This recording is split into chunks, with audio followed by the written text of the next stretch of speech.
Ibu yang dikasihi Tuhan. Mungkin agak keras firman Tuhan ini. Memang firman Tuhan itu perlu. Karena Tuhan katakan dilihat dari sudut kita mengikuti Tuhan. Sebenarnya kita ini sudah jadi guru. Kita sudah jadi pembicara. Kita sudah menjadi contoh. Kita menjadi teladan. Karena dilihat dari sudut kita mengikuti Tuhan sudah sekian lama. Dan kita sudah siap untuk makan makanan keras. Tetapi kalau kita lihat banyak tidak bisa. Sudah lama mengikuti Tuhan. Tapi dia hanya kepingin makanan yang halus. Hanya kepingin minum susu yang enak-enak. Sehingga itu di situ Tuhan tidak berkenan. Tapi kita berdoa, jemaat Tuhan di sini adalah jemaat-jemaat yang sudah bertumbuh. Kita amini, kita imani, kita ini ada orang yang sudah bertumbuh. Sebab kalau kita yang sudah bertumbuh, kita yang sudah sadar, kita yang sudah berubah, yang untung itu kita. Bukan untung siapa-siapa, pendeta tidak ada untung. Pendeta cuma senang saja, gembala hanya senang, oh saya punya anak berubah ya. Waduh luar biasa, berubah ya. Tapi kalau tidak ada berubah kan dia hanya susah. Dia hanya kembali, dia datang kepada Tuhan. Tuhan tolong Tuhan, lihat domba ini, kok tidak berubah. Tapi kalau sudah berubah senang. Tapi saya percaya kalau sudah berubah, yang senang itu kita. Mari kita belajar sama-sama kebenaran firman. Saya ajak kepada Bapak Ibu, kita membukakan di dalam 2 Timotius 4. 2 Timotius 4, ayatnya yang pertama, tolong lampu ini dinyalakan. Ya. 2 Timotius 4 ayatnya yang pertama, semua sudah dapat. 2 Timotius 4 ayat pertama, boleh kita baca sampai dengan ayatnya ke-8. Ya. Yang pertama sampai dengan ke-8. Ya, oke ya. Baik. Bapak Ibu yang dikasihi Tuhan, kita baca, penuhilah panggilan pelayananmu.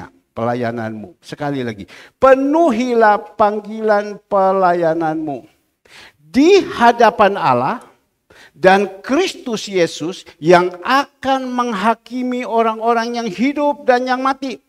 Aku berpesan dengan sungguh-sungguh kepadamu demi pernyataannya dan demi kerajaannya.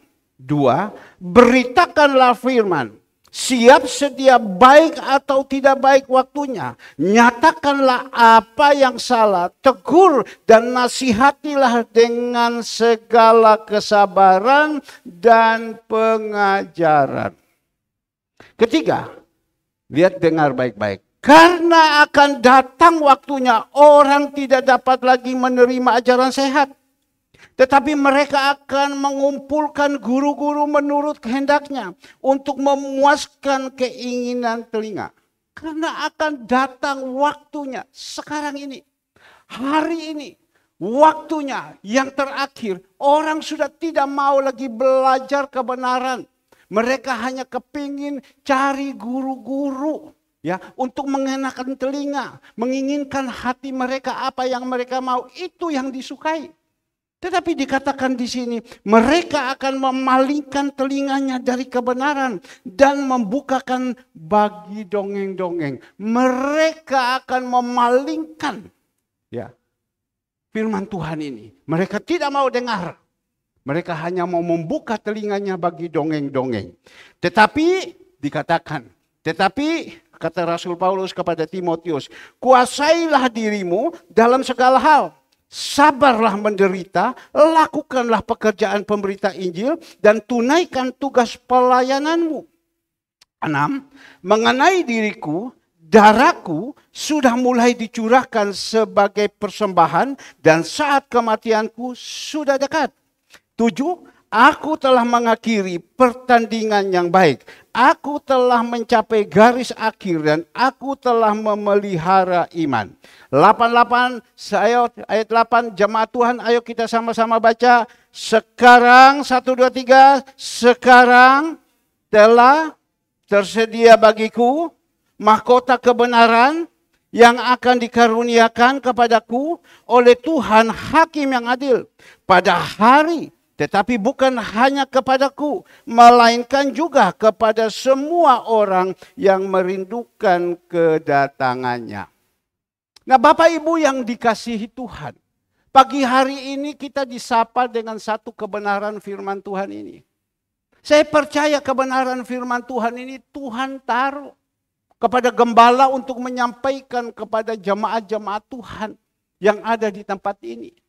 Ya. Karena Bapa di surga tahu apa yang menjadi pergumulan, persoalan, masalah. Bapa di surga tahu bagaimana jalan keluar untuk supaya kita bisa menyelesaikan masalah-masalah kita. Dia tahu. Maka itu dia izinkan gembala, mengizinkan hamba-hamba Tuhan yang dipercayakan untuk menyampaikan firman Tuhan ini. Dan kalau kita mau mendengar, kita lakukan. Itu saya percaya, itu Tuhan senang. Apa yang menjadi pergumulan kita. Bapak Ibu ingat, beberapa waktu yang lalu saya menyampaikan tentang hal kekhawatiran. Ya, karena Bapak Ibu tahu bahwa Tuhan itu tahu bahwa kita sekarang ini mengalami kekhawatiran yang begitu luar biasa. Tahu, bukan tidak tahu, tahu. Tapi Tuhan pesan kepada saya untuk memberitahukan kepada jemaat, jangan khawatir, jangan khawatir.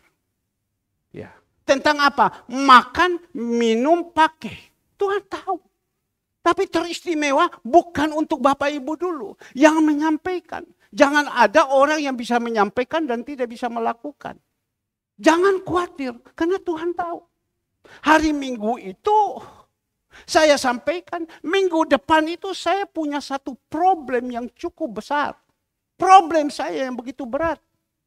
Saya lagi khawatir, saya lagi takut. Waktu saya sampaikan firman Tuhan itu saya dengar. Dan saya aminkan di dalam kehidupan saya. Sehingga saya bertanya kepada Tuhan. Tuhan, ini kau berbicara kepada siapa Tuhan?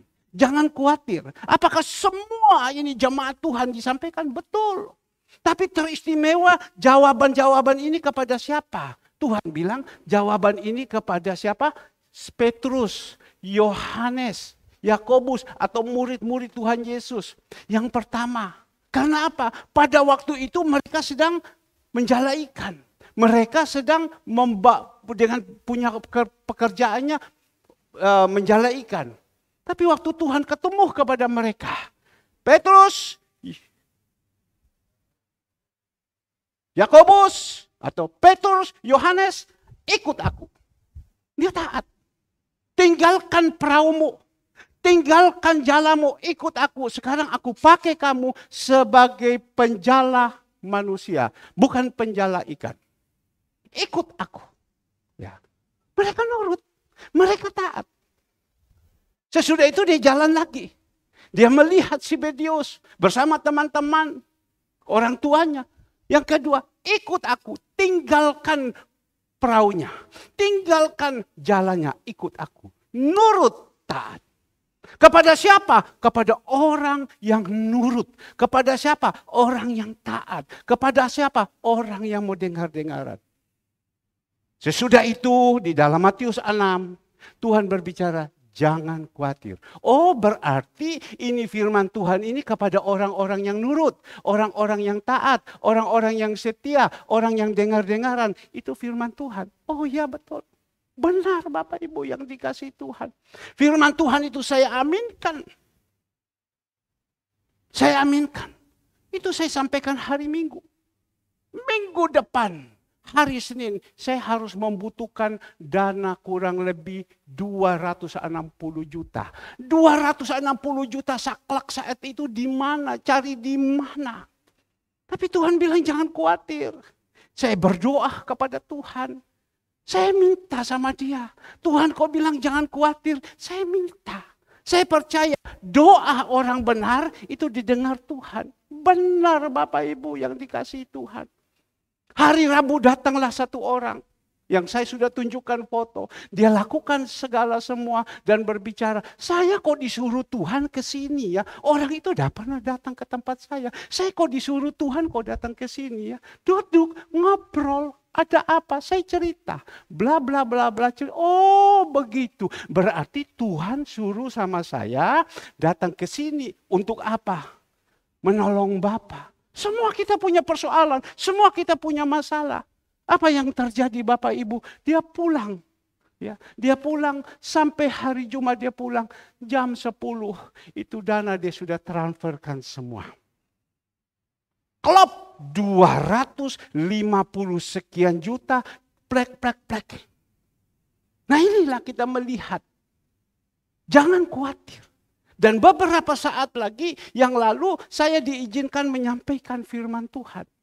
Tentang siapa? Tentang Musa. Ya, Musa itu dipilih Tuhan. Habis itu saya diizinkan lagi disampaikan firman Tuhan minggu lalu tentang siapa? Yosua. Yosua ini Allah perintahkan. Yosua, Musa akan meninggalkan dunia. Meninggalkan dunia yang fana ini. Atau alias meninggal. Kalau bilang mati, istri saya tidak mau. Jangan omong mati. Kalau mati itu dikatakan hewan yang mati. Tapi kalau si umpama meninggal itu bahasa lebih halus lagi. Nah Bapak Ibu yang dikasihi Tuhan. Kenapa Yosua dipilih sama Tuhan? Karena Yosua ini adalah orang yang nurut, orang yang dengar-dengaran.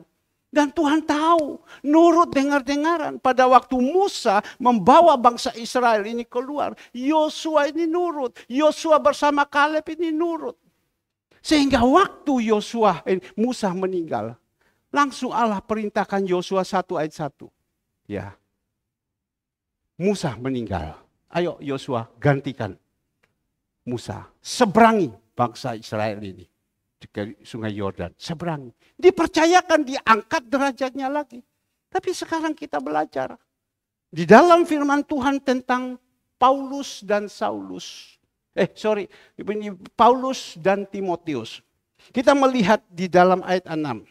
2 Timotius 4 ayatnya yang ke-6. 2 Timotius 4 ayatnya yang ke-6. Tolong dikeluarkan juga ke belakang. Ya. Mengenai diriku, darahku sudah mulai dicurahkan sebagai persembahan. Dan saat kematianku sudah dekat. Saya akan baca ulang. Mengenai diriku, darahku sudah mulai dicurahkan sebagai persembahan. Dan saat kematianku sudah dekat. Aku telah mengakhiri pertandingan yang baik. Aku telah mencapai garis-garis dan aku telah memelihara iman. Nah ini sampai di sini dulu. Kita tahu siapa itu Rasul Paulus. Siapa itu Paulus? Paulus itu adalah orang yang dipilih Tuhan juga. Sebelum dia jadi Paulus, dia jadi Saulus. Kita tahu ya, di Kisah Para Rasul 9, ini yang ikut Zoom tahu semua nanti akan belajar. Tapi saya percaya jemaat Tuhan ini sudah mengerti. Di dalam Kisah Para Rasul 9 tentang Saulus. Saulus ini kan adalah orang yang jahat. Ya. Orang pintar, orang kaya. Punya kedudukan bagus. Pergaulannya orang-orang besar. Tokoh-tokoh agama. Segala semua. Andre. Ya, coba lihat musik situ yang baik. Ya. Di situ kita melihat, tahu Saulus ini adalah orang yang betul-betul. Tapi dia dirubah sama Tuhan.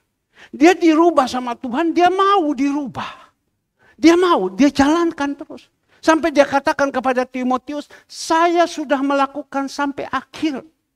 Dia tidak buntut di tengah, dia tidak mati di tengah. Mundur ke tengah, tidak. Tapi dia terus, saya telah mengakhiri pertandingan sampai akhir. Jadi dia pesan kepada siapa? Kepada Timotius. Kita tahu Saulus ini atau Paulus ini diberi percayakan Tuhan 5 karunia-Nya yang ada. Ya, sebagai apa? Guru dipakai. Apalagi gembala dipakai, penginjil dipakai, rasul dipakai, nabi dipakai, 5 dipakai semua. Kita lihat Dia jalankan terus, Tuhan percayakan. Dan dia lakukan semua, banyak sekali pergumulan dia, persoalan, tantangan, beban-beban hidup yang dihadapi. Tapi dia jalan terus. Sehingga apa yang dia katakan? Dalam ayat 6, mengenai diriku, darahku sudah mulai dicurahkan sebagai persembahan. Dan saat kematianku sudah dekat. Aku telah mengakhiri pertandingan yang baik. Dia mengakhiri, waktunya sudah. Ya, semua dia jalankan. Kemarin saya bicara di Zoom, kalau kita mau supaya kita ini sampai di akhir, kita jangan boleh stop. Kita jalan terus, naik terus naik. Banyak tantangan, banyak rintangan, kita naik terus. Akan sampai ke akhir. Kita lihat Tuhan Yesus pada waktu dia pikul salib. Dia naik Via Dolorosa. Dia naik itu tantangan yang begitu banyak. Dia pikul itu salib yang begitu berat. Dia dipukuli, jatuh, dia bangun, dia jalan lagi. Dia dipukuli, jatuh, dia bangun lagi. Sampai akhir ke Golgota. Nah, kita juga anak-anak Tuhan. Ikut Tuhan. Kalau saat sekarang ini mengikuti Tuhan, menyangkal dan pikul salib, kita harus juga naik. Ya, jangan sampai di tengah-tengah. Wes dah kuat, aku dah kuat, dah balik sudah, dah kembali lagi seperti bangsa Israel. Marah kepada Musa, bersungut-sungut kepada Musa. Aku kembali aja. Di negeriku, di tempatku ada macam-macam buah, banyak-banyak makanan. Ngapain saya ikut sama kamu? Tapi kalau kita mau terus naik, kita kuat. Maka itu kita harus punya pengertian banyak tentang kebenaran firman. Nah, Bapak Ibu yang dikasihi Tuhan, kita melihat sekarang Rasul Paulus. Dia berbicara kepada Timotius. Timotius, dikatakan sekali lagi, mengenai diriku, darahku sudah mulai dicurahkan sebagai persembahan dan saat kematianku sudah dekat. Dia ngomong kepada Timotius. Nah, kita tanya dulu, siapa itu Timotius? Minggu lalu kita belajar tentang siapa itu Yosua. Ya, sampai Yosua ini bisa dipilih sama Tuhan sendiri menggantikan Musa. Siapa? Ya. Tapi waktu itu Bapak Daniel ngomong sama saya, Pak, di situ kan ada Yosua dan Kaleb. Kenapa Yosua saja yang dipilih jadi menggantikan Musa? Kenapa bukan Kaleb? Ya, saya bilang kepada Pak Daniel, mana bisa saya bilang satu perusahaan atau satu pemimpin diangkat dua-dua. Mana bisa saya bilang Pak Daniel. Kan pasti satu dulu. Di gereja GBI Surya Kebenaran saya diangkat sebagai gembala. Di dalam gereja, Pak Daniel diangkat sebagai wakil. Iya kan? Diangkat sebagai, kalau Pak Daniel dengan saya dua-dua terus. Satu nakoda. Dua nakoda membawa satu kapal taur terus. Cap datang lagi ya, puji Tuhan. Kapal belum berangkat? Ya masih di dock ya, oke. Nah kita melihat 2008 sudah kerja di Pak Swanti John ya. Ya terus, jalan terus. Jangan pikir mana-mana. Tetap setia terus. Tidak bisa nakoda itu dua. Kalau nakoda dua kapal itu tabrak Cap ya. Cap bilang ambil alur kiri. Dia bilang ambil alur kanan. Garis begini. Tidak garis begini. Geger tukaran. Sangir ketemu sangir. Sudah minum mabok. Pukul-pukulan. Bunuh-bunuhan. Botol main. Betul ya. Nah Bapak Ibu yang dikasihi Tuhan. Pagi hari ini kita melihat. Kenapa dia kok pilih sama Timotius. Itu dulu. Kenapa Saulus ini atau Paulus yang sudah dirubah pilih Timotius? Coba kita lihat. 1 Timotius 1. Ya. 1 Timotius 1. 1 Timotius 1 dikeluarkan di sini. Ya, 1 Timotius 1 tolong dikeluarkan. Dari Paulus, Rasul Kristus Yesus. Menurut perintah Allah, juru selamat kita. Dan Kristus Yesus dasar pengharapan. Yang kedua, kepada siapa? Timotius, anakku yang sah di dalam iman. Jadi Saulus itu atau Paulus itu yang sudah dirubah. Dia bilang Timotius ini anak yang sah. Ya, anak yang sah. Saya berpikir kepada anakku yang sah di dalam iman. Kasih karunia rahmat, damai sejahtera dari Allah. Ya. Damai sejahtera dari Allah. Dan Kristus Yesus Tuhan kita menyertai engkau. Surat yang pertama kepada Timotius. Dia ini anak yang sah. Tapi kita melihat lagi 2 Timotius 1 ayat 1. 2 Timotius 1 ayat 1. Tolong gantikan baterai. 2 Timotius 1 ayatnya yang pertama. Semua sudah dapat. Dari Paulus, Rasul Kristus Yesus, ya, oleh kehendak Allah untuk memberitakan janji tentang hidup dalam Kristus. Ya, lanjut kedua. Kepada Timotius, anakku yang kekasih. Tadi dia bilang anak yang sah, yang pertama surat pertama. Yang kedua, anak yang kekasih. Kasih karunia, rahmat dan damai sejahtera dari Allah Bapa dan Kristus Yesus Tuhan kita menyertai engkau. Kenapa dia pilih Timotius? Ya, karena Timotius ini anak yang sudah dididik. Anak yang sudah dididik. Dididik oleh siapa Bapak Ibu? Oleh neneknya. Ya, oleh neneknya. Dididik oleh siapa? Dididik oleh mamanya. Agar supaya anak ini jadi baik. Dididik kebenaran firman. Oleh siapa? Oleh neneknya. Siapa neneknya? Eunike. Siapa mamanya? Lois. Jadi kita ini orang-orang tua yang ada. Nenek-nenek yang ada, mari kita didik anak-anak kita ini supaya takut akan Tuhan. Tuhan katakan kepada orang-orang tua, hai orang-orang tua, jangan kamu halang-halangi anak-anakmu untuk datang kepadaku, karena aku mau memberkati mereka. Dididik memang perlu sekali. Didikan itu bagus sekali. Karena justru dididik, anak ini jadi baik. Punya aturan, punya attitude yang baik, perilaku yang baik, punya budi pekerti yang baik. Karena apa? Dididik. Justru mereka dididik. Ya, Tuhan tahu, Paulus tahu, oh ini Timotius ini anak yang luar biasa. Untuk menggantikan Paulus yang sewaktu itu sedang menggembalakan.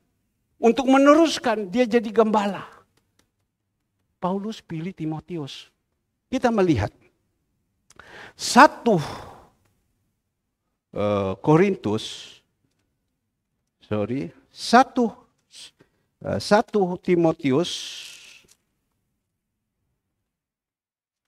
4 ayatnya yang ke-12. 1 Timotius 4 ayatnya yang ke-12. 1 Timotius 4 ayatnya yang ke-12. Ya, oke. Jangan seorang pun menganggap engkau rendah karena engkau muda. Jadilah teladan bagi orang-orang percaya dalam perkataanmu, dalam tingkah lakumu, dalam kasihmu, dalam kesetiaanmu, dan dalam kesucianmu. Ya. Jadi dia katakan Rasul Paulus kepada Timotius, jangan seorang pun menganggap engkau rendah. Ya, tidak boleh. Engkau harus jadi contoh, engkau harus jadi teladan. Maka itu kembali lagi Bapak Ibu yang dikasihi Tuhan. Kita melihat kenapa Timotius itu dipilih. Ya, karena Timotius itu sudah mendapatkan didikan yang baik. Neneknya didik takut akan Tuhan. Ya, habis itu ibunya didik takut akan Tuhan. Maka itu ibu-ibu itu peranan jadi contoh, jadi teladan mendidik anak-anak kita. Sebab kalau kita tidak bisa mendidik anak-anak kita, susah. Nanti sebentar saya akan cerita. Dan kita melihat minggu lalu saya berbicara juga tentang Yosua. Musa mengatakan Yosua 1 ayat 1, tolong dikeluarkan.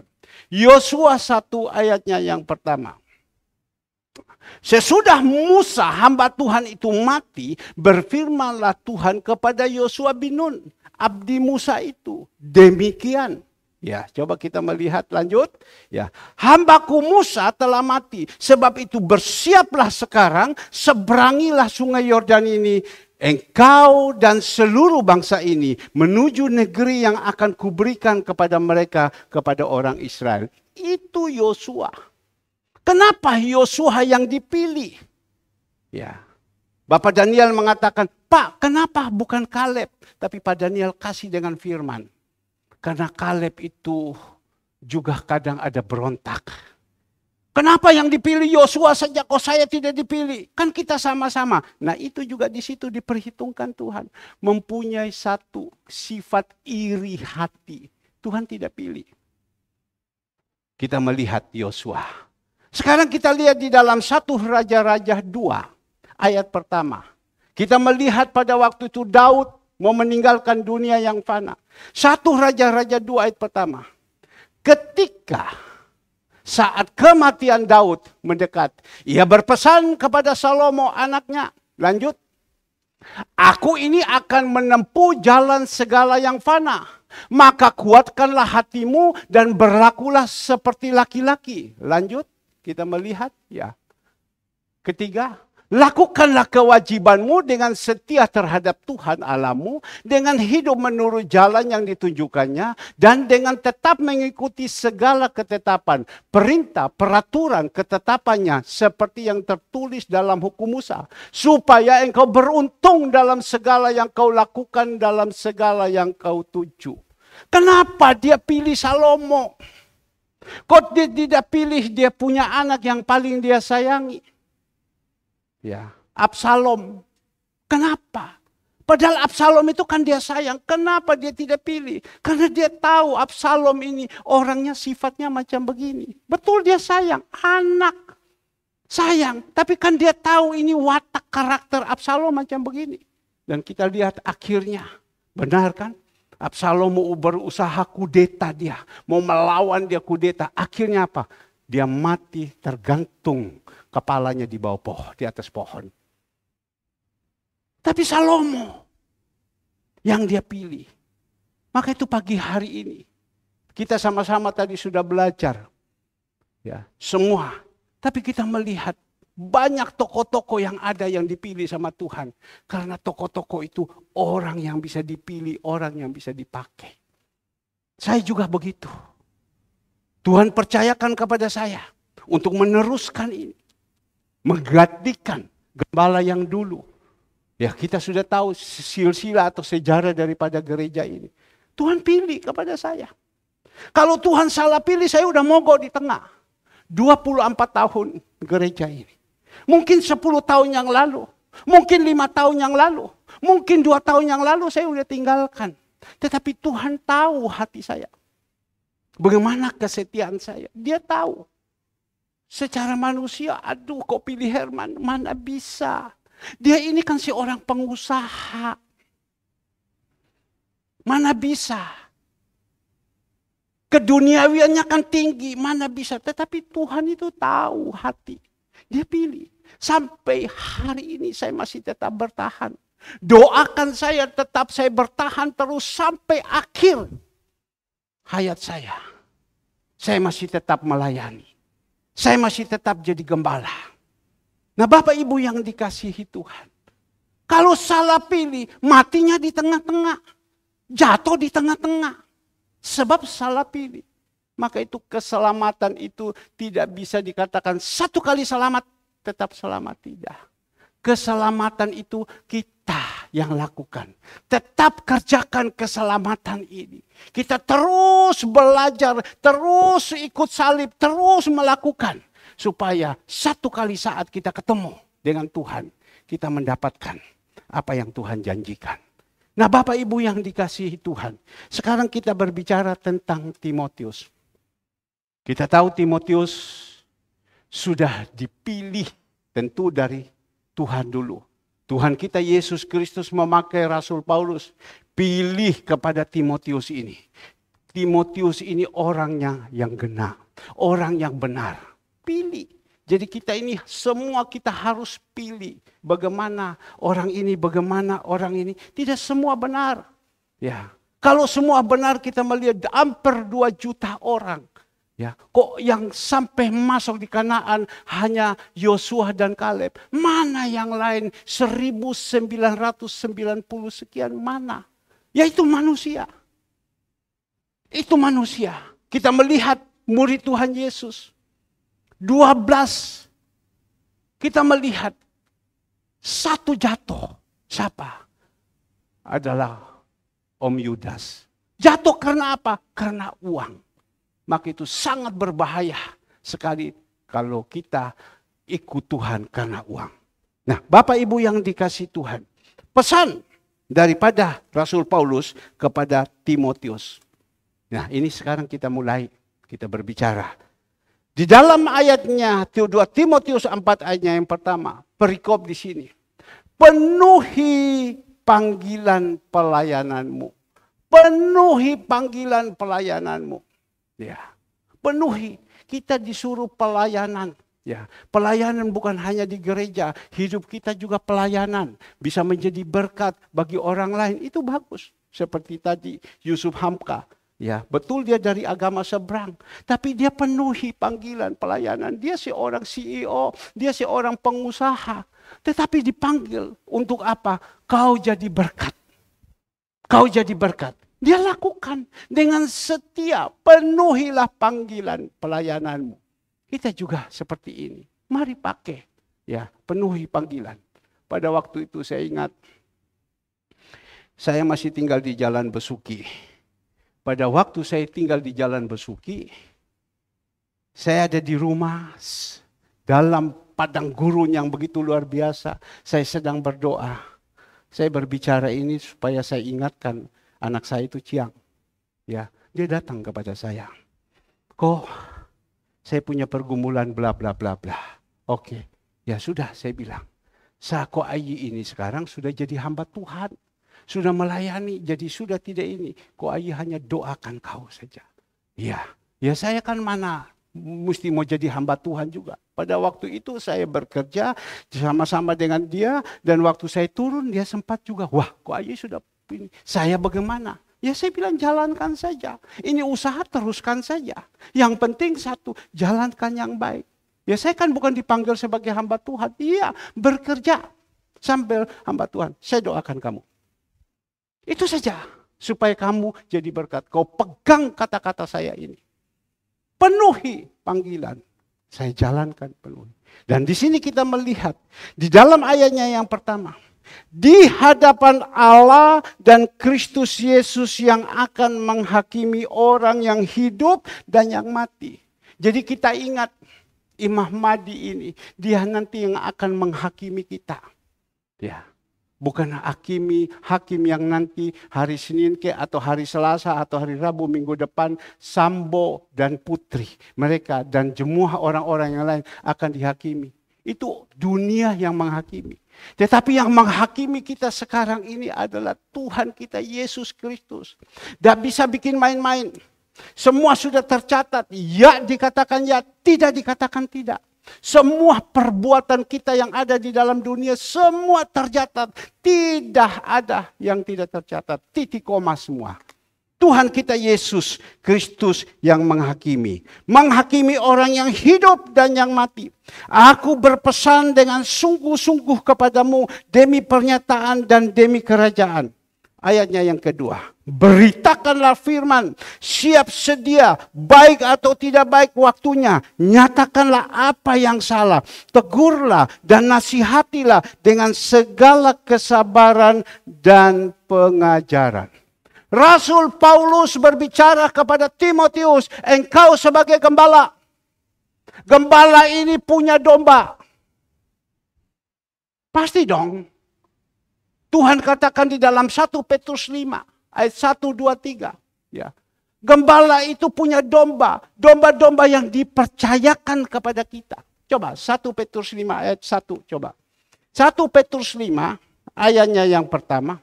Aku menasihatkan para penatua di antara kamu. Aku sebagai teman penatua dan saksi penderitaan Kristus. Yang juga aku mendapatkan bagian dalam kemuliaan yang akan dinyatakan kelak. Lanjut.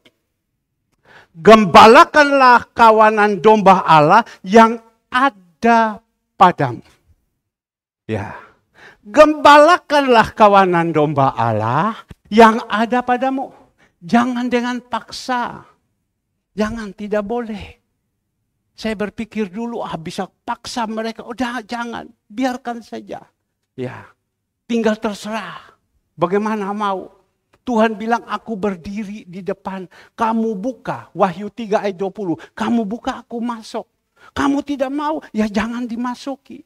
Ya di luar saja. Tapi di sini, gembalakan kawanan domba Allah yang ada padamu. Jangan dengan paksa, tetapi dengan sukarela sesuai dengan kehendak Allah. Dan jangan karena mau mencari keuntungan, tetapi dengan pengabdian diri.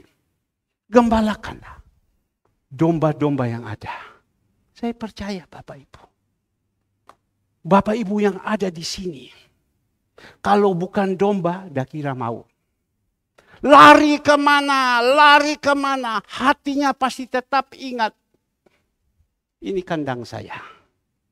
Lari kemana, tetap ingat kandang saya. Beberapa orang mereka sudah lari, tapi mereka katakan, saya tetap ingat kandang saya ini ada di sini. Ya. Tapi justru karena mereka lari, ya mereka tidak bisa terlalu dipakai kehidupannya.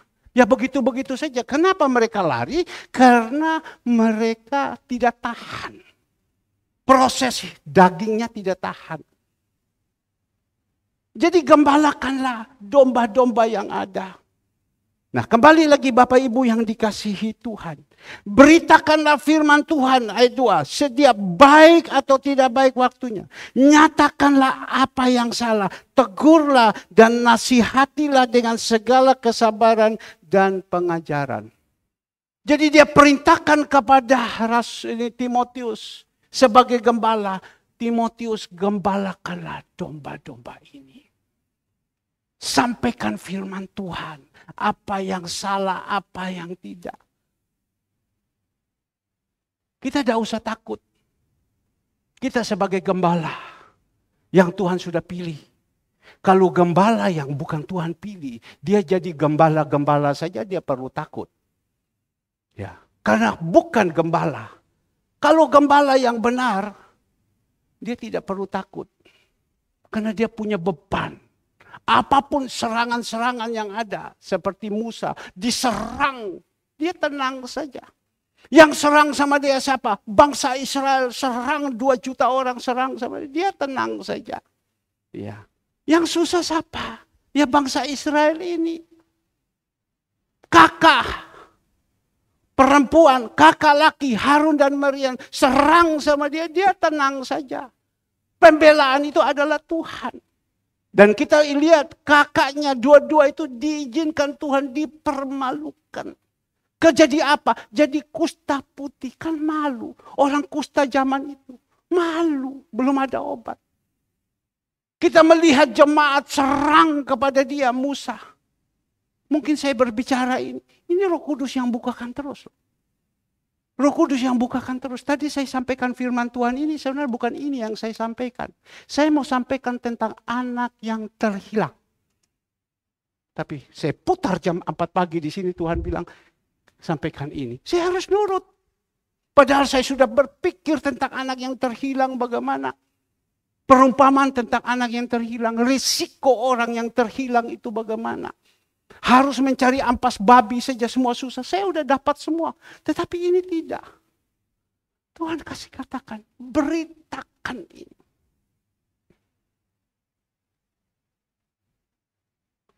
Musa. Jemaat serang sama dia. Pelayan-pelayan Tuhan serang sama dia. Siapa? Korah, Datan dan Abiram plus 250 orang pemimpin. Ya. Dan akhirnya mereka habis juga. Dibuka tanah, dikuburkan hidup. Tidak usah takut. Dikatakan Paulus kepada Timotius, sampaikan baik tidak baik. Sampaikan, tegur mereka, nasihati mereka. Dikatakan sini. Tegur mereka, nasihati mereka. Nah pagi hari ini, kita sudah mendapatkan nasihat. Yang menasihati adalah gembala, mungkin keras. Tetapi ingat, semua di balik itu ada satu kebaikan Tuhan yang Tuhan sudah siapkan kalau kita mau dengar. Nasihat-nasihat ini. Tegur-tegur ada kesalahan-kesalahan. Kita kan manusia kan tidak selamanya sempurna. Kita ini manusia pasti ada yang salah. Maka itu Tuhan bilang apa? Engkau harus jadi contoh, engkau harus teladan. Bagaimana saya mau tegur, bagaimana saya mau menasihati, kalau saya tidak menjadi contoh, saya tidak menjadi teladan. Kamu saja datang gereja terlambat. Ya, kok mau tegur orang? Mau nasihati orang? Tegur. Tadi istri saya ngomong kepada istri saya. Ya, kamu lihat loh. Orang itu semua, istri saya fine-fine saja. Tapi saya bilang, kamu lihat itu. Orang itu, apalagi kita jadi ibu gembala. Jadi ibu gembala. Ibu gembala ini jadi contoh, jadi teladan. Bapak gembala jadi contoh, jadi teladan. Kita jadi papa, mama jadi contoh. Jangan kamu terlambat. Sering saya menasihati.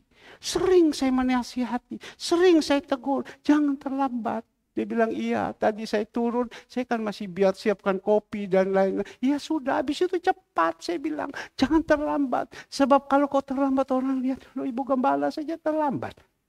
Atau bapak gembala saja terlambat. Mungkin bapak ibu berkata, waduh pak, bapak ini tidak jaga ya perasaan ibu ya. Kalau macam begini, tidak bapak. Ini istri saya tidak pernah marah. Nanti lihat sebentar, sebelumnya pasti dia sudah ada lagi. Cuma kemudian kembali lagi, itu manusia. Maka itu sering diingat-ingati, dinasihati. Tetapi kalau soal-soal lain, ibu gembala jangan coba. Begini punya. Soal-soal lain jangan coba. Dia jadi contoh, dia jadi teladan. Ini. Ya. Nah kembali lagi. Tegur. Nasihati dengan baik. Tadi jam 4 pagi. Saya jam 3, jam 1 lebih saya sudah bangun, saya sudah berdoa. Saya berdoa, saya serahkan semua pergumulan, persoalan, masalah, semua pelayanan-pelayanan, jemaat-jemaat. Saya sudah doakan semua. Jam 3 saya tidur. Tuhan saya tidur dulu ya. Nanti sebentar kau kasih bangun saya lagi. Benar Bapak Ibu, saya tidur. Jam 4 bangun lagi dikasih bangun. Kasih bangun Tuhan bilang putar kau gereja. Jadi jam 4 pagi itu saya putar. Saya putar itu gereja. Saya putar. Ya ini firman yang saya dapat. Saya putar. Habis Tuhan bilang, kau keluar jalan raya, kau putar semua di belakang itu. Kau putar semua. Saya ikut, saya putar. Ya. Nah, pada waktu saya putar, Tuhan taruh sama saya ini firman Tuhan. Ya. Tuhan taruh firman Tuhan. Tetapi jam 4 waktu saya bangun, Tuhan kasih ingat sama saya. Kita di gereja, khusus dapur-dapur. Saya tidak berbicara kepada jemaat yang tidak kecemplung di dalam dapur. Khusus dapur-dapur. Saya sudah ngomong kepada mereka. Karena itu bukan maunya saya. Tentu itu maunya Tuhan. Karena itu adalah kebenaran firman. Dapur-dapur yang bekerja. Ya. Kalian bekerja, kalian diberikan kesempatan mendapatkan upah. Upah bisa berapa persen. Tolong upahnya itu dari hasil keuntungannya kalian kembalikan uangnya Tuhan 10%. Sering kami rapat dengan dapur-dapur. Kalian kembalikan uang itu. Kalian dapat uang itu. Sekarang kalian dapat. Dan kalian hitung berapa untungnya. Sekarang juga kalian kembalikan uang itu. Kembalikan uang itu. Ya, saya pesan. Ya, mereka jalankan. Tapi juga kadang harus perlu diingatkan terus. Dan kita sudah berkomit. Bila mana tidak, minggu depan tidak dapat bagian lagi dapur. Pak, kok Bapak kok rakus sekali uang sih? No, tidak. Saya mendidik. Saya menasihati. Berapa sih saya bilang? Paling perpuluhan 10.000, 20.000, 30.000, 40.000, 50.000. Ya, paling perpuluhan. Cuma kalau Ibu Fung toh perpuluhannya full. Ya, dia punya anggaran berapa itu dia kasihkan semua. Tapi di sini kita melihat kembalikan. Kalau seumpama tidak, minggu depan tidak ada dapat bagian. Ya, itu belajar didik. Seperti Tuhan Yesus juga kan. Bawalah seluruh persembahan persepuluhan kepadaku. Apakah aku tidak membuka tingkap-tingkap langit? Ya. Maliaki 3 ayat 10. Bawakan. Apa aku tidak buka tingkap-tingkap langit? Jadi kita kasih tahu. Tetapi kita tidak bisa memaksa. Kok harus kasih? Tidak. Harus kasih? Tidak. Ada orang yang bisa kita omong, kita omong. Yang tidak bisa omong, jangan kita omong nanti rame. Sebab sekarang akhir zaman ini berbicara tentang perpuluhan itu sangat riskan. Banyak orang sudah tidak mau ikut Tuhan. Tetapi bersyukur jemaat kita ini kan lain. Jemaat yang sudah terdidik. Sehingga jam 4 pagi. Saya diingatkan oleh satu dapur. Dapur ini. Kok harus ngomong. Jam 4 pagi saya mau WA sama dia. Ingat ya. Hari ini hari terakhir. Kamu punya perpuluhan dapur, selesaikan. Ya. Supaya apa? Dari hasil itu juga bisa dipakai kembali. Ingat ya, saya mau berbicara itu. Tidak seberapa Pak. Mungkin 20-30 ribu. Kan tidak seberapa. Ya dikatakan besar-besar tidak. Tetapi ini kan mendidik. Mendidik. Karena susah. Kalau kita tidak berani mendidik ini susah. Tapi saya berani mendidik pada yang dapur-dapur ini. Saya juga mendidik. Selesai done. Selesai done. Done itu apa? Selesaikan. Lunas. Saya juga ajarkan. Tapi Tuhan bilang tidak. Tunggu di gereja. Saya diam di gereja, saya duduk, saya ngobrol-ngobrol. Tiba-tiba Roh Kudus ingatkan saya lagi. Engkau tegur dia. Tapi tentu dengan kesabaran, dengan kasih. Waktu dia masuk di dalam banyak orang, tak saya tangkap dia di luar. Pak atau Bu, tolong ya. Ya kenapa? Ibu punya perpuluhan, ya dapur ini, hari ini diselesaikannya. Kan omong yang baik. Tidak kata, tidak kan marah dia nanti. Tapi orang ini sudah terlatih. Oh ya Pak, tadi malam saya sudah mau hitung Pak, tapi aku ngantuk Pak. Dah apa-apa. Yang penting hari ini, karena dalam keuangan untuk diakonia ini, untuk panti asuhan, tutup hari ini. Bapak Ibu tahu perpuluhan Bapak Ibu semua masuk untuk diakonia. Semua masuk untuk panti, semua persembahan kolekte ini semua saya masukkan semua. Pak, gereja bagaimana? Dah mau tahu. Seperti tadi Hamka Yusuf, dah pernah habis itu uang. Tolong Bu ya. Ya, apa yang dia katakan kepada saya? Iya Pak, selesaikan semua Bu ya. Jadi minggu selesai, habis minggu, selesai minggu. Itu kan kita didik. Ya, tegur mereka, nasihati mereka, iya Pak. Dan kita sebagai gembala kan kita tahu ada orang yang bisa ditegur, ada orang yang tidak bisa ditegur. Sekali lagi, ada orang yang bisa ditegur, ada orang yang tidak bisa ditegur. Kalau orang yang bisa ditegur, kita bisa omong. Tapi kalau orang yang tidak bisa ditegur, kita coba tetap. Karena firman Tuhan bilang kalau kau tahu orang ini salah, engkau biarkan dia ada apa-apa, kau tanggung jawab jiwanya. Tapi kalau kau tahu orang ini salah, kau diami saja, dia ada apa-apa, kau tanggung semua. Tapi kalau kau sudah tegur, ya sudah, kita sudah tegur. Jadi kita harus berani, kita tegur, kita omong. Bahwa persepuluhanmu yang jumlahnya sekian engkau belum kembalikan. Nah Bapak Ibu yang dikasihi Tuhan. Karena apa? Inilah firman Tuhan. Timotius tegurlah mereka. Ya, dengan apa? Dengan segala kesabaran.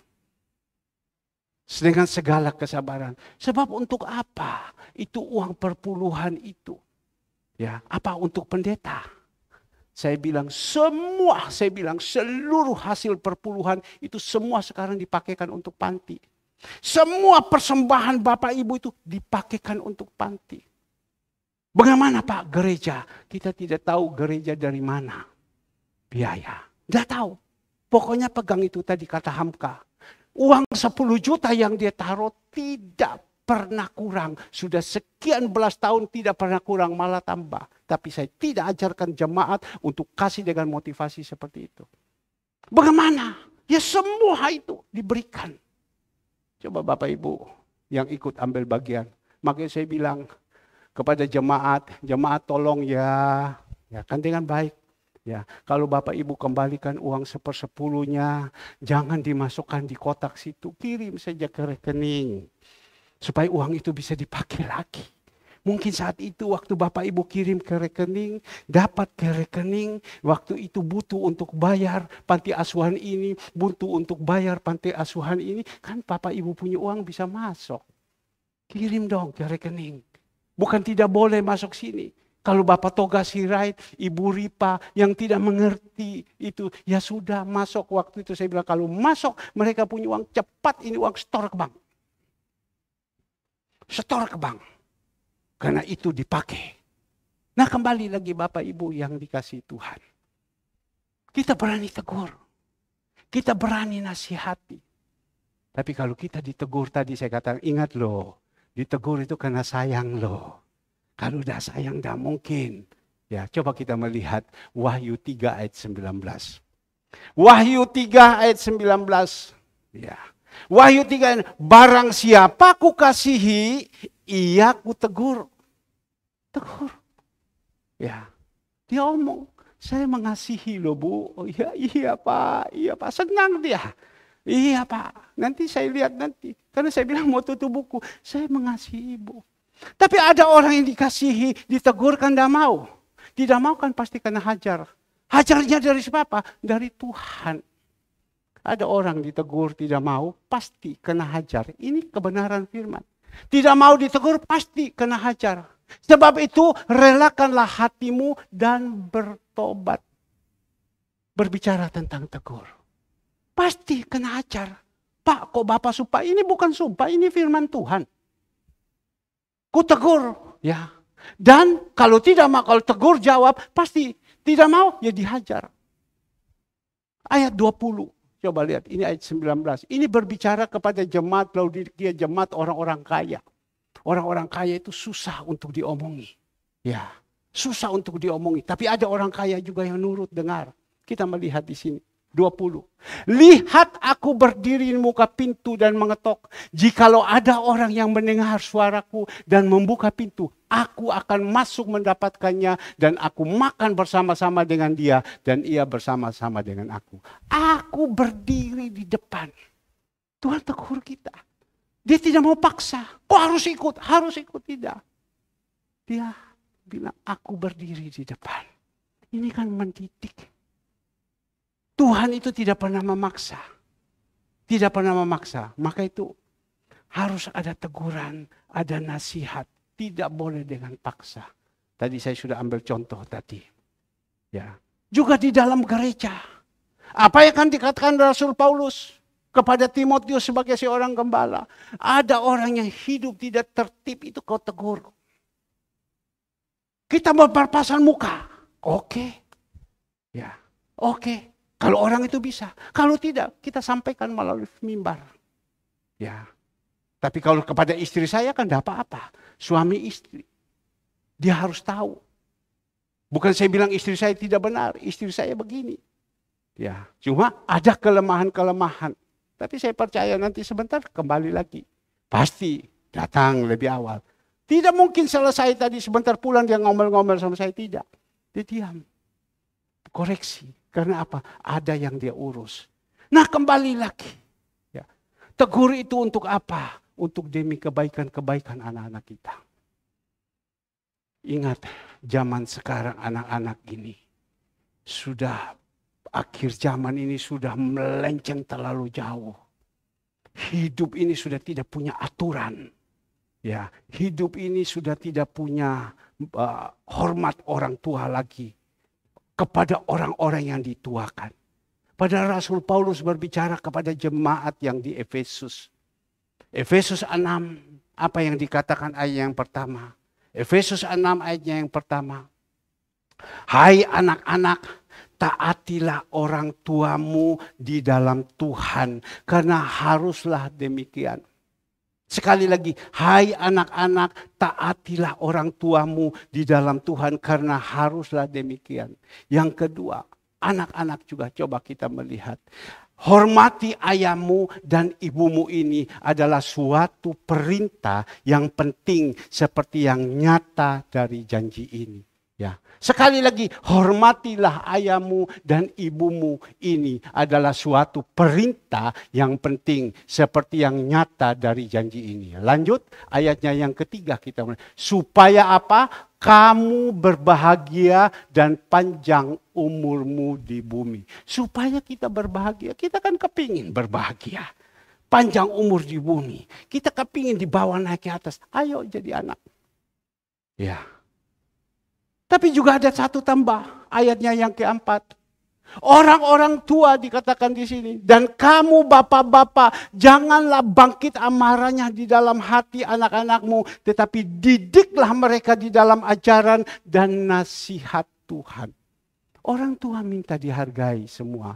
Ayo, jangan menjadi contoh, menjadi teladan. Supaya anak-anak itu bisa menghargai kita. Juga orang-orang tua yang ada di gereja, orang-orang tua yang ada kepingin ayo. Karena zaman sekarang banyak anak-anak sudah tidak punya satu attitude. Ya, saya hanya ingat satu kata, attitude. Apa itu Pak, attitude Pak? Saya persis waktu pelajaran tentang attitude, saya tidak masuk. Saya lagi di Bujo, makan bakso. Attitude, sikap hidup. Ya. Attitude, sikap hidup, karakter. Ya, kita mau, harus kalau bahasa Mandarin bilang punya limau, punya aturan. Ya, punya aturan. Kita harus didik. Kita orang tua di gereja hanya berbicara sebentar saja. Ya, tidak bisa lama. Tapi kita orang tua di rumah harus punya aturan. Jangan kita tidak jadi contoh. Kadang melihat orang yang lebih umur dan lain-lain. Kita ketemu orang aja dah mau nganggap kok. Dah mau nganggap. Ketemu orang saja dah mau nganggap. Coba kita melihat. Ini zaman sekarang. Ini zaman edan. Ketemu orang saja tidak mau nganggap. Bagaimana orang bisa respect kepada kita. Dah mau. Ketemu orang saja tidak mau anggap. Tidak menghargai. Bahkan juga di Tesalonika dikatakan. Hai penatua-penatua. Pemimpinmu yang menggembalakan engkau yang menyampaikan firman Tuhan. 2 kali hargai kepada mereka. Supaya apa? Kamu beruntung berhasil. Kamu 2 kali menghargai. Kadang saya lihat anak-anak zaman sekarang ini. Waduh. Rusak-rusak semua. Tidak menghargai orang. Saya sebagai bapak di rumah, saya senantiasa berbicara kepada anak-anak saya. Kalau sudah ada tamu, orang yang dituakan yang datang, orang tua atau siapapun, saya pasti panggil mereka. Andre, sini. Kadang mereka ada dia di kantor sebelah, saya ada di kantor ini. Andre, sini. Yasu, datang. Ayo ngobrol sama-sama. Jadi orang bisa melihat, oh, Kes, itu loh Kes. Ayo, tegur. Kita harus jadi orang tua ini ngomong kepada mereka. Jangan kadang ketemu anak-anak orang tua kita balik kepala saja. Apalagi kalau orang tua sudah dibanjiri dengan uang. Waduh, jangan, tidak boleh. Ya, kita harus ajar. Di gereja juga kita harus ajar. Kadang orang itu kalau ketemu nganggap pun tidak mau nganggap. Sampai kadang tadi saya melihat ada satu anak muda dia masuk. Dia lihat saja saya lagi jaga pintu. Dia lihat saja sama saya tidak mau lihat. Jangan betul. Saya bilang selamat pagi. Jalan terus. Aduh, saya bilang, kenapa harus begini zaman sekarang? Ini adalah akhir-akhir zaman. Ini akhir-akhir zaman. Kenapa harus begini? Saya berbicara dalam nama Tuhan Yesus. Kita berbicara ini, kita menasihati. Kalau anak-anak bisa dengar, orang sadar, tidak tertutup mata hati mereka, iya ya. Punya aturan. Ya, punya aturan. Coba kalau kita pergi lamar kerja, kita pasti datang. Selamat pagi Pak. Itu sama pemimpin dunia. Dan mau tahu itu pemimpin dunia, dia dapat uang korupsi dari mana dan segala semua. Kita datang, selamat pagi Pak. Betul kan? Mau minum apa Pak? Siapa? Siapa? Karena mau dapat gaji. Ini kalau kita lakukan ini, bukan gaji lagi yang Tuhan kasih. Coba kita belajar. Kita belajar. Ada orang, saya melihat dia punya sopan santun luar biasa. Kalau dia pergi sama-sama dengan saya, karena dia mengerti firman. Dia pergi sama-sama dengan saya jalan dia di belakang. Kalau saya mau masuk itu, saya tidak minta pintu itu dia buka. Dia buka, saya pikir orang ini punya aturan. Punya aturan. Kalau saya mau melakukan apa, dulukan saya. Karena dia menganggap saya sebagai seorang pemimpin, sebagai tokoh, seorang tokoh agama. Ya, dia punya aturan macam begitu. Kalau saya makan bersama dengan dia biarkan dulu saya makan baru diambil. Itu punya aturan. Tidak firman Tuhan saya yang ajar. Orang-orang tua dulu begitu juga. Saya ingat orang tua saya. Kalau kita makan belum apa-apa kita ambil langsung. Tangannya dipukuli langsung. Tidak boleh hidup seperti ini. Punya aturan. Ya, tapi banyak zaman sekarang sudah tidak. Dunia sekarang udah kacau. Barusan ada yang saksi sama saya. Dia bilang, Pak, Bapak kan seorang gembala, Bapak sering khotbah. Bapak kasih tahu jemaat ya, hati-hati. Di luar sekarang itu jahat semua. Kenapa? Saya bilang. Bapak tahu, dia bilang. Saya punya anak. Ini teman. Saya punya anak. Diundang. Ayo, ulang tahun. Pergi. Dia tidak mau. Tapi ini kan kumpulan mereka. Ayo ulang tahun. Kumpulan orang yang terhormat. Ya, orang yang berpendidikan tinggi. Ayo, pergi. Ulang tahun. Betul Bapak Ibu yang dikasihi Tuhan. Pergi sampai ke sana. Waktu sampai ke sana, mereka masuk di night club. Anak perempuan ini yang ikut dimabukin. Dikasih mabuk. Dikasih mabuk sama mereka. Siapa? Ini anak-anak orang-orang kaya. Yang tidak pernah dididik di rumah. Hanya dikasih dengan uang. Mobil mewah. Dorang kasih mabuk. Untung bapaknya itu takut sama Tuhan. Roh Kudus kasih ingat. Coba kau cek anakmu. Waktu dicek anaknya di telepon. Anaknya, nih kamu di mana sekarang? Saya ada di sini gini-gini. Waduh, tahu cepat papa mamanya pergi ke sana ambil dia dalam mabok di atas mobil dia sudah muntah-muntah. Anak-anak yang tidak pernah tahu itu naik klub dibawakan sama mereka. Orang tertawa, hahaha. Padahal berpendidikan, sekolahnya yang mahal, tapi seperti begini. Inilah. Maka itu Bapak Kris Jami katakan, Pak, budi pekerti itu harus diterapkan, harus diajar. Karena di sekolah sekarang sudah tidak diajarkan lagi budi pekerti. Maka itu saya berbicara. Saya harus bisa mendidik anak-anak saya. Jangan jadi ini. Tidak jadi benar. Harus. Itulah yang namanya Kristen. Itu yang namanya pengikut Kristus. Karena hari-hari ini adalah hari-hari yang jahat. Ketahuilah 2 Timotius 3 ayatnya yang pertama coba dikeluarkan. Ya. 2 Timotius 3 ayat pertama. Ketahuilah bahwa pada hari-hari yang terakhir ini sekarang adalah hari-hari yang terakhir. Akan datang masa yang sukar. Lanjut. Ya, kita lihat. Manusia akan mencintai diri sendiri dan menjadi hamba uang. Mereka akan membual dan menyombongkan diri. Mereka akan berontak terhadap orang-orang tua dan tidak tahu berterima kasih, tidak memperdulikan agama. Lanjut. Ya.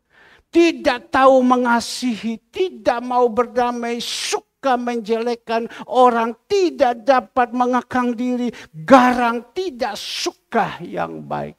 Inilah manusia akhir zaman. Kita berdoa dalam nama Tuhan Yesus. Ya, kita jemaat surga kebenaran. Kita ini bukan manusia akhir zaman, betul akhir zaman. Tapi kita anak-anak yang dididik attitude-nya. Ya, dia punya kehidupannya, hatinya semua sudah Yesus yang ada. Jangan sampai kita jadi anak-anak Tuhan yang tidak punya aturan. Tadi malam saya ditelepon oleh teman saya dokter. Dia cerita panjang lebar dan dia ngomong kepada saya, hati-hati ya. Sekarang ini COVID sudah merajalela. Banyak sudah kena. Bapak pendeta hati-hati ya. Ini jemaat dijaga. Bapak pendeta berdoa supaya Tuhan pagari semua jemaat. Supaya ini. Kenapa Pak Dokter? Dia bilang, saya punya pasien ini sekarang banyak yang kena COVID. Tiba-tiba saya sedang ngomong. Ada telepon masuk.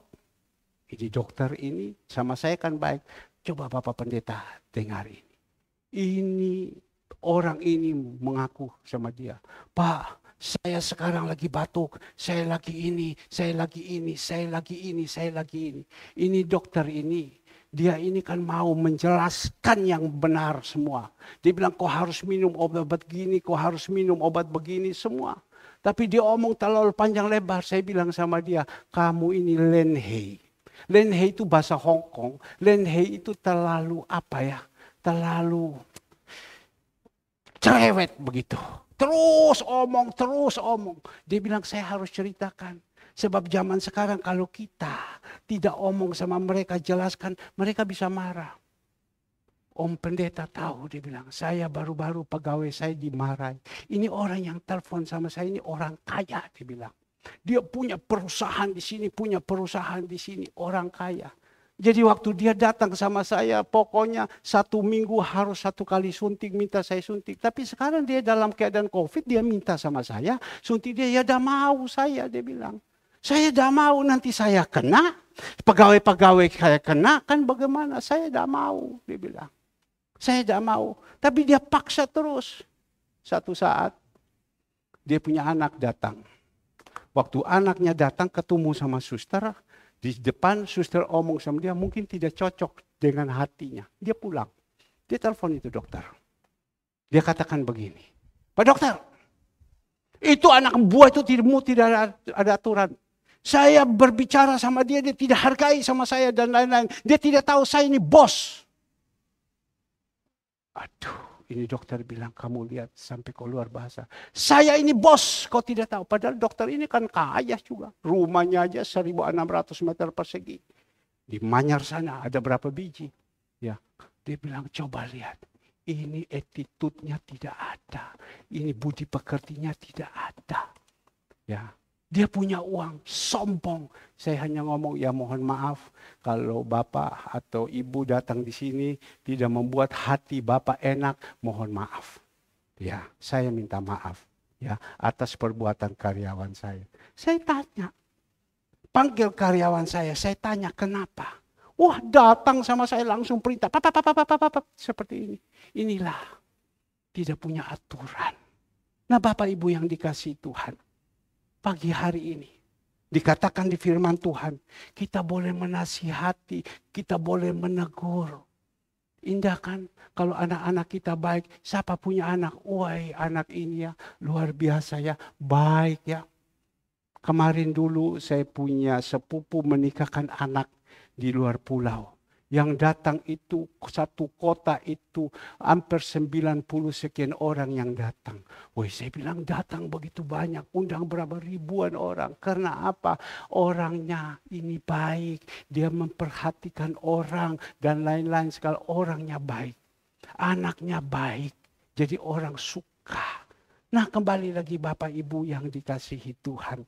Apa yang dikatakan, ya, sampaikan yang baik waktunya, nyatakanlah apa yang salah, tegur dan nasihatilah dengan segala kesabaran dan pengajaran. Ini kan saya sampaikan dengan segala kesabaran. Ada pengajaran kebenaran firman. Karena di dalam ayatnya yang ketiga kita melihat, karena akan datang waktunya orang tidak dapat lagi menerima ajaran sehat. Ini waktu-waktu ini sudah tidak bisa menerima ajaran-ajaran sehat. Kita ini jemaat ini yang luar biasa. Bisa menerima ajaran-ajaran sehat. Bisa duduk 3 jam dengar. Siapa yang mau zaman sekarang? Barusan ini orang yang datang ketemu sama saya yang disuruh Tuhan. Ya, saya omong sama dia, jemaat ini kami datang pagi, datang sore. Berapa jam Pak? 3 jam. Datang pagi, datang sore. Wah, mantap dia bilang. Ya, ini sekarang ada yang seperti ini. Wah, luar biasa. Tidak ada loh jemaat seperti Surya Kebenaran. Datang pagi, datang sore, duduk. Tidak mencari hamba-hamba Tuhan yang dongeng-dongeng, yang memberikan lucu. Terus firman Tuhan tajam terus. Begitupun juga masih ada yang belum bagus. Tapi sudah bagus. Tapi masih ada yang belum bagus. Tapi kita melihat di sini. Karena dia katakan bahwa hari-hari ini, waktu ini tidak dapat lagi menerima ajaran sehat. Tetapi mereka akan mengumpulkan guru-guru menurut kehendaknya. Untuk memuaskan keinginan telinga. Itu yang bahaya. Ini sudah dosa akhir zaman. Mereka hanya mau mengumpulkan guru-guru. Pak, bosan Pak datang ke gereja ini. Hanya melihat Bapak saja yang berdiri terus. Bosan Pak. Tapi saya tidak berpikir itu. Saya berpikir saya sebagai gembala. Saya sampaikan, saya transferkan roh ini kepada jemaat. Ya, saya hanya berpikir begitu. Gembala yang benar dengan gembala upahan lain. Kalau gembala upahan, dia datang, dia dapat duit, selesai. Tapi kalau gembala yang benar, nyawa pun dia kasih. Saya harus berdiri di sini. Tapi saya harus jadi benar. Saya harus berkenan. Saya harus menjadi contoh. Saya harus menjadi teladan. Tentu tidak sempurna. Tapi saya terus berusaha. Saya bilang kepada anak saya, dua-dua. Papa berusaha. Papa ini jadi berkat. Jadi contoh, jadi teladan. Betul tidak sempurna. Ya, tetapi Papa mau supaya Papa transferkan kepada kamu apa yang Tuhan berikan. Bukan uang. Roh ini yang ada. Papa kasih.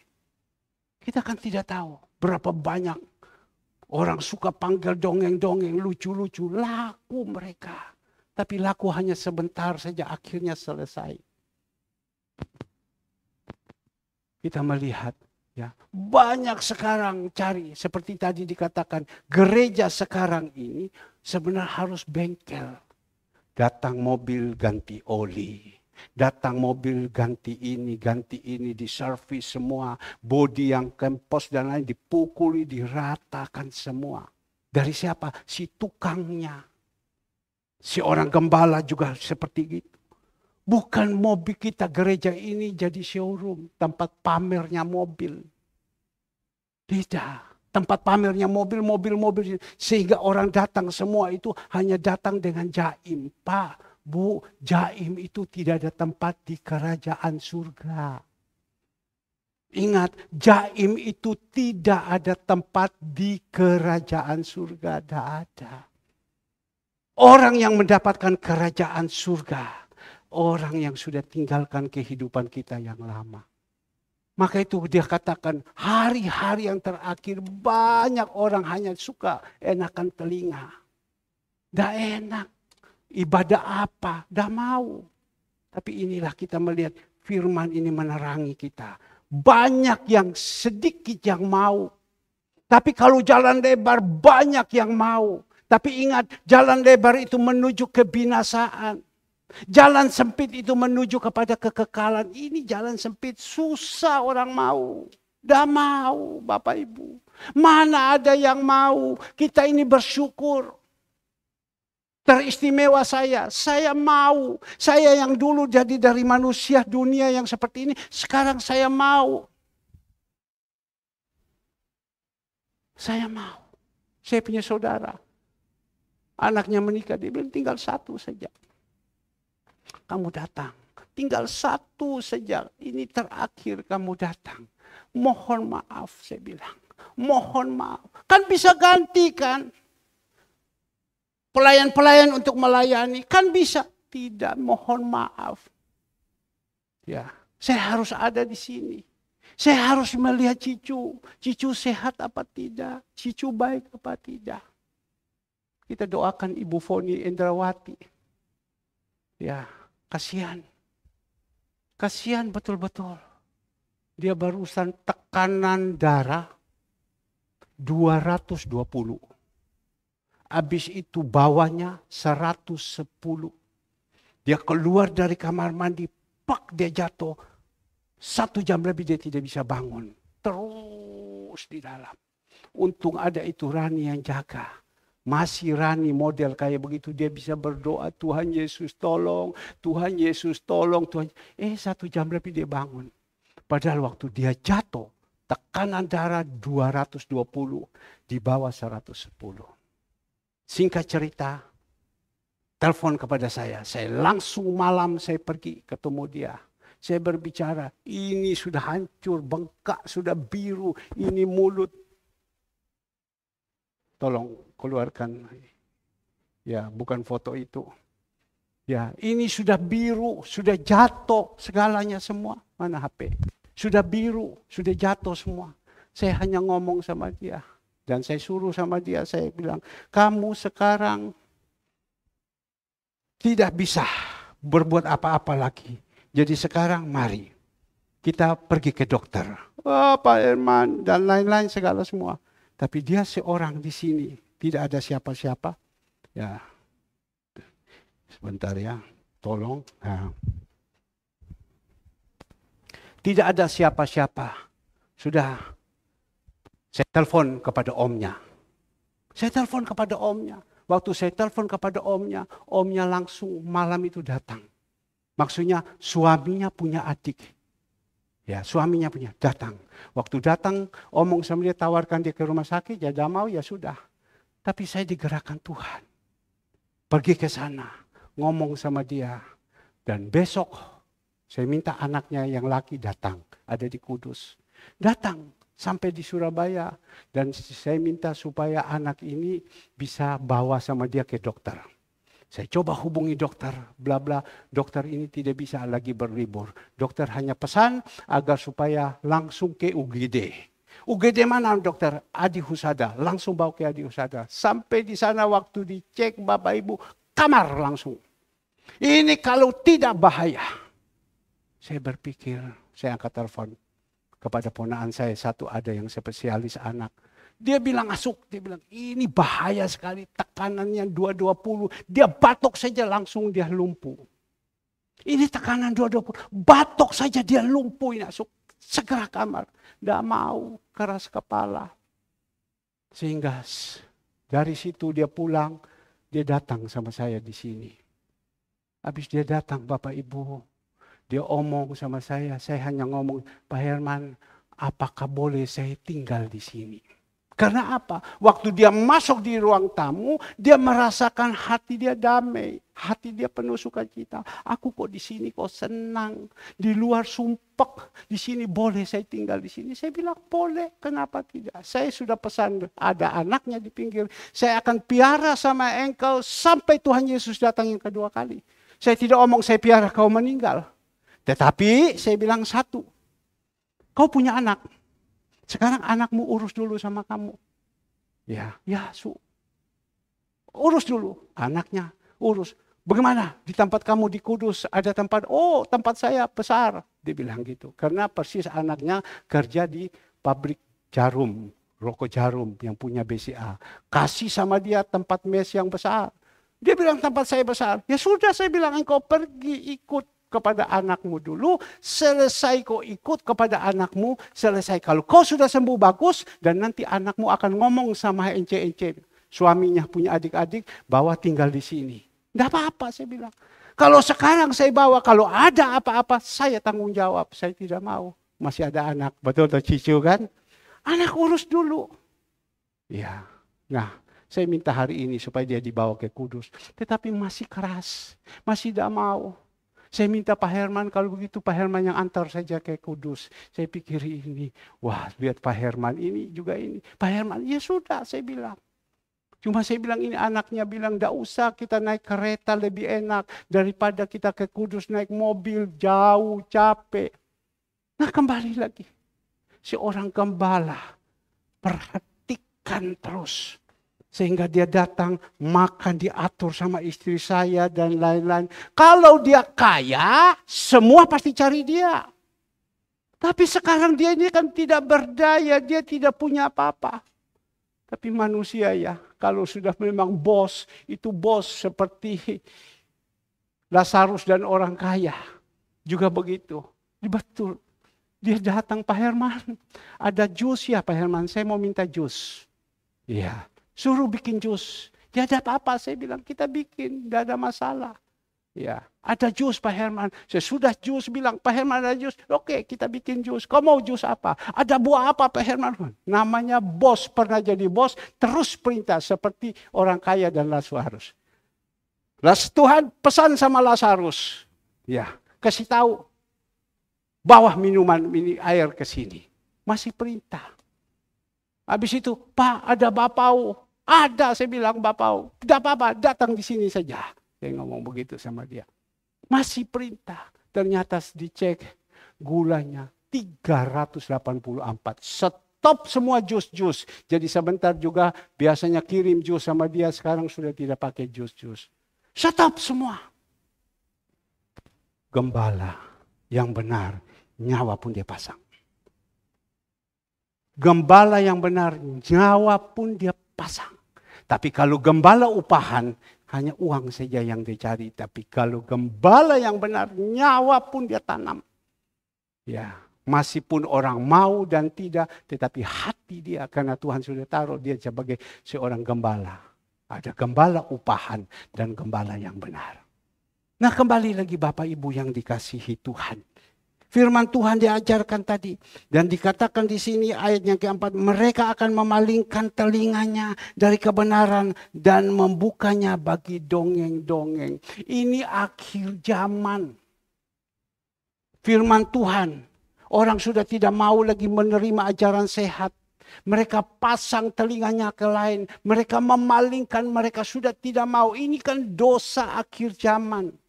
Mereka akan memalingkan telinganya dari kebenaran. Ya. Dan membukanya bagi dongeng-dongeng. Ya ini. Apakah tidak boleh dongeng? Boleh. Tapi yang benar itu adalah kebenaran. Sebab kita datang sini kita bukan cari dongeng. Kita datang sini cari kebenaran. Mereka tidak mau. Kenapa? Dagingnya tidak bisa menerima tegur dosa. Karena kebenaran itu hanya menegur dosa. Ini dosa akhir zaman. Lanjut kita melihat. Ya. Tetapi kuasailah dirimu. Rasul Paulus berkata kepada Timotius. Timotius, engkau jadi gembala, engkau harus punya penguasaan diri. Kuasailah dirimu dalam segala hal. Engkau harus sabar dalam menderita. Lakukanlah pekerjaan pemberita Injil dan tunaikanlah tugas pelayananmu. Rasul Paulus ini pesan kepada Timotius. Punya penguasaan diri. Memang kadang kalau tidak punya penguasaan diri, kita bisa gila. Ya. Karena yang kita perbuat, orang tidak menganggap itu baik. Orang memikirkan tidak baik. Loh, saya ini kan tujuan yang baik. Gembala ke tujuan yang baik. Tapi orang merasakan tidak baik. Tidak baik. Ya sudah, kita harus sabar. Tapi apa Tuhan ini kebenaran? Tuhan bilang engkau lakukan. Kalau mereka tidak mau, ya sudah. Kau tetap berdoa. Karena apa? Tetap berdoa. Kau juga harus sabar. Sabarlah, Tuhan bilang sabar. Kita bisa sabar ini kalau udah ada kasih, mana bisa sabar Bapak Ibu. Justru ini harus punya kasih. Kasih dari mana? Kasih dari Yesus. Justru ada kasih dari Yesus kita bisa sabar. Kalau tidak bisa. Mana orang bisa berbuat baik orang maki sama kita? Kan tidak bisa. Kita harus sabar. Sabar. Sabarlah dalam apa? Menderita. Memang menderita. Lakukanlah pekerjaan pemberita Injil. Terus menginjil. Terus menginjil. Dan tunaikanlah tugas pelayananmu. Saya bilang dapur-dapur. Tugas pelayanan kalian lakukan yang baik. Tadi saudara Ivon masuk. Pak, barusan tugas saya hari Kamis. Ya, saya sudah lakukan. Nanti minggu depan hari Sabtu kembali lagi Pak ya. Saya bilang sama dia. Kudu takai sambil lucu, tertawa dia. Saya bilang. Karena apa? Anaknya dengar-dengaran. Kudu ketak-ketak aja telinga. Tapi karena anaknya dengaran. Mana Pak Tulus? Saya bilang. Oh Pak Tulus datang. Kelunduk. Ya. Tugas kita lakukan yang baik. Saya percaya kalau kita tugaskan yang baik. Bapa di surga itu senang. Kita ini bisa senang Bapak Ibu ini karena Tuhan. Ya. Kita bisa mau lakukan ini semua karena Tuhan. Karena Tuhan bilang hati raja ada di tangan Tuhan. Akhirnya kita melihat kalau kita mau lakukan ini. Apa yang kita dapat janji Tuhan. Coba kita melihat yang terakhir. Ayatnya yang ke-8. Sekarang telah tersedia bagiku mahkota kebenaran yang akan dikaruniakan kepadaku oleh Tuhan Hakim yang adil pada harinya. Tetapi bukan hanya kepadaku, melainkan juga kepada semua orang yang merindukan kedatangannya. Kalau kita mau lakukan ini semua. Rasul Paulus katakan kepada Timotius, kita dapatkan mahkota kemuliaan. Mahkota. Saya ingat, saya pergi di rumah Pak Budiarto. Di situ ada apa hadiah-hadiah, ya, piala-piala dari hasil karyanya, segala semua. Itu hasil daripada dunia.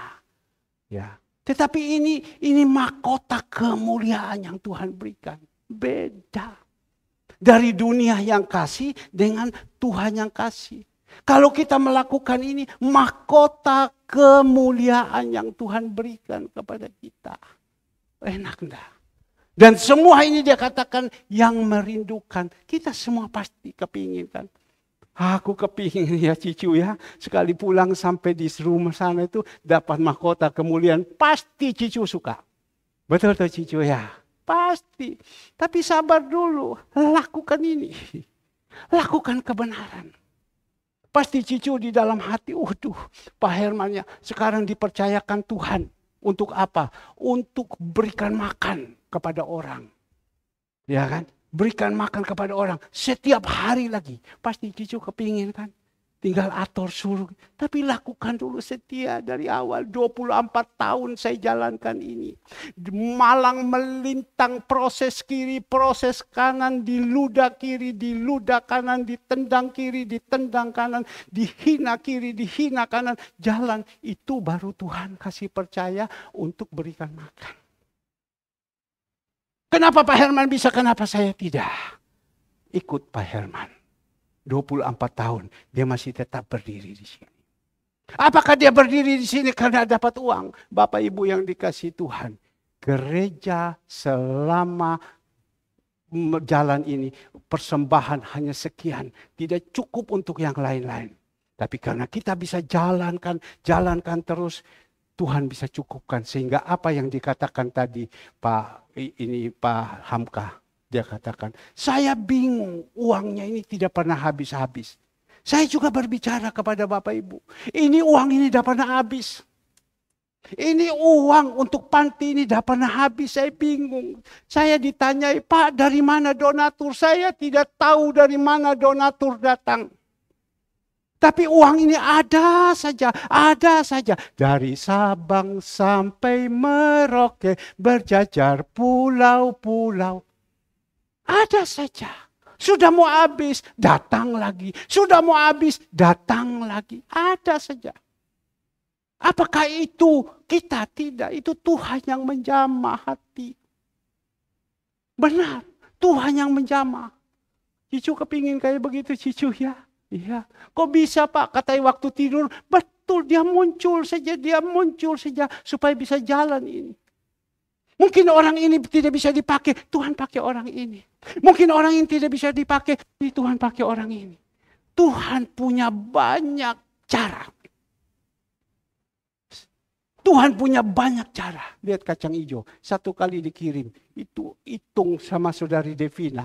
7,5 juta. 1 kilo 28.000. Kalau 5 karung kali 50. Tanya Devina di sini.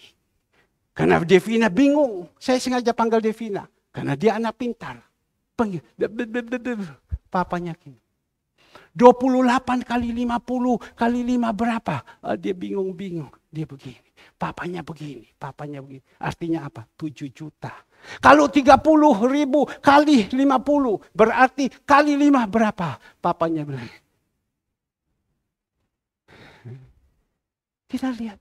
Orang ini dipakai sama Tuhan. Kita ini dipakai sama Tuhan semua. Aksi peduli yang kita kasih. Ya, kita melihat. Aksi peduli yang kita kasih. Ini kita lihat. Ya, Tuhan kasih.